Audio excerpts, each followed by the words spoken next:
Terima kasih Anda masih bersama kami di Kompas Siang, Saudara, bersama saya Yan Rahman. Saudara, kasus pembunuhan terhadap Vina dan Eki oleh geng motor di Cirebon, Jawa Barat hingga saat ini masih menjadi sorotan publik. Kuasa hukum 8 terpidana yang telah divonis dalam kasus ini mengungkap sederet kejanggalan dalam penanganan perkara ini. Kepada seluruh warga negara Indonesia agar jangan membuat kami lebih sakit. Eki adalah anak kandung kami yang mana menjadi korban daripada kelompok-kelompok yang kejam. 8 tahun bergulir, kasus pembunuhan Vina dan Eki oleh geng motor di Cirebon, Jawa Barat masih meninggalkan teka-teki. 3 kuasa hukum dari 8 terpidana kasus ini kini mulai buka suara. Mereka yakin 8 orang terpidana yang divonis hukuman kurungan penjara seumur hidup bukanlah pelaku pembunuhan. Para kuasa hukum menyebut ada kejanggalan dalam penanganan kasus ini oleh pihak kepolisian. Mulai dari kejanggalan perbedaan kronologi hingga perbedaan antara tuntutan di persidangan dengan hasil visum dan otopsi dari dokter forensik. Kami semua punya keyakinan bukan terdakwa yang ada di dalamnya, bukan pelakunya. Ada salah tangkap atau gimana? Kalau kami yakin bukan pelakunya, silahkan dianalogikan sendiri, disimpulkan sendiri. Dari tuntutan dan hasil visum aja sudah sangat jauh berbeda. Faktanya dalam tuntutan korban meninggal karena tusukan di dada, di dan perut. Tetapi dari hasil visum maupun otopsi tidak ada luka akibat tusukan benda tajam. Fakta kedua, pakaian yang dikenakan korban yang dijembreng di persidangan itu masih utuh ya Pak. Tidak ada bekas bolong tusukan samurai yang disebut di dalam tuntutan samurai pendek dan samurai panjang. Kuasa hukum 8 terpidana juga angkat bicara soal temuan sperma di tubuh almarhumah Vina. Mereka menyayangkan pihak kepolisian dan dokter forensik tak bisa mengungkap siapa pemilik sperma tersebut. Bahkan, persidangan kasus pembunuhan Vina dan Eki sama sekali tak pernah membahas soal pemerkosaan. Kalau dari hasil otopsi, hasil pada saat ini bukan hasil otopsi, hasil ketika pertama kali datang ya, ditemukan sperma. Cuman tidak juga dapat dijelaskan sperma itu milik siapa. Dokter juga tidak bisa menjelaskan itu. Kalau otopsi ada pemerkosaan atau apa hasil yang di dalam persidangan tidak pernah bercerita masalah pemerkosaan ya Pak. Ingat nggak Pak? Di dalam dakwaan di dalam dakwaan tidak ada masalah pemerkosaan.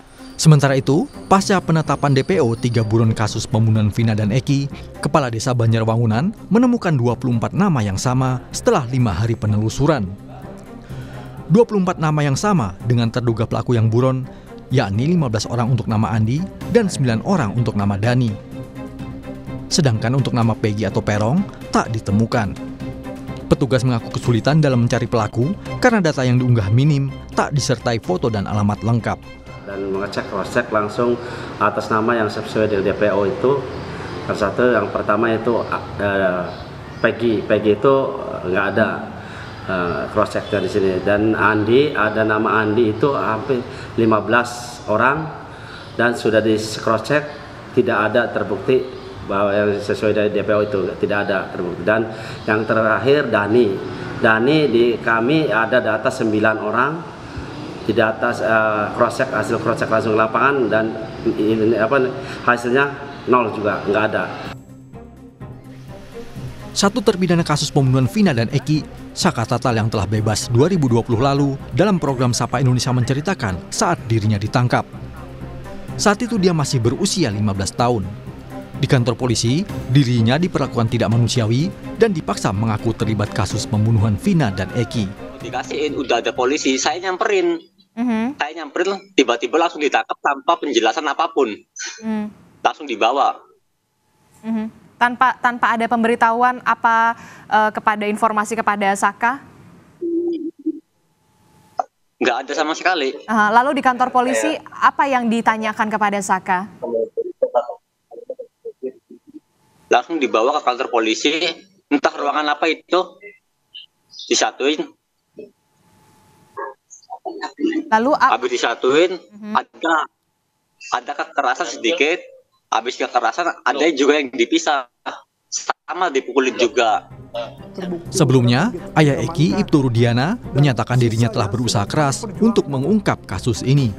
Saat ini, Barreskrim Polri telah memberikan petunjuk dan arahan pada Polda Jawa Barat demi tuntasnya kasus pembunuhan Vina dan Eki yang terjadi sejak 2016 silam. Tim Liputan, Kompas TV. Untuk mengetahui informasi selengkapnya, kita langsung tanyakan kepada jurnalis Kompas TV, Fida Alatas di Mapolda, Jawa Barat. Fida, selamat siang. Apakah sudah ada titik terang dari pencarian 3 pelaku pembunuhan Vina? Ya, selamat siang Yan dan juga saudara. Kalau dari pihak kepolisian Polda Jabar, utamanya pihak penyidik ini terus mendalami kasus ini, utamanya adalah terkait dugaan adanya 3 pelaku lainnya yang saat ini masih dalam status buron, yang diduga terlibat dalam kasus pembunuhan dan juga dugaan ruda paksa Vina Cirebon yang terjadi 8 tahun lalu. Dan pada akhir minggu lalu, Yan dan juga saudara, kepolisian dari Polda Jawa Barat ini juga telah merilis identitas dari ketiga pelaku buron beserta dengan ciri-ciri fisiknya. Namun yang terus disebut-sebut oleh pihak kepolisian atau polisi terkait dengan tantangan atau mungkin kendala dari penyelidikan kasus ini adalah masalah terbatasnya data yang bisa kemudian ditelusuri oleh pihak kepolisian terkait ketiga buron tersebut. Karena memang Yan dan juga saudara, berdasarkan keterangan dari pihak kepolisian, ketiga nama buron tersebut ini masih merupakan informasi yang samar. Pasalnya, ketiga nama ini ditetapkan oleh pihak kepolisian berdasarkan keterangan dari pelaku atau 8 tersangka yang saat itu diperiksa, yang ke-8 tersangka ini juga telah menjadi terpidana dari kasus pembunuhan dan juga dugaan ruda paksa Vina Cirebon ini, Yan dan juga saudara, pada 2017 lalu. Dan keterangan ini atau keterangan yang menyebutkan bahwa adanya 3 pelaku lainnya dalam kasus pembunuhan dan juga dugaan ruda paksa Vina Cirebon ini telah dicabut oleh ke-8 tersangka dari BAP yang diberikan begitu ya kepada pihak kepolisian saat mereka kemudian kembali diperiksa di Polda Jabar.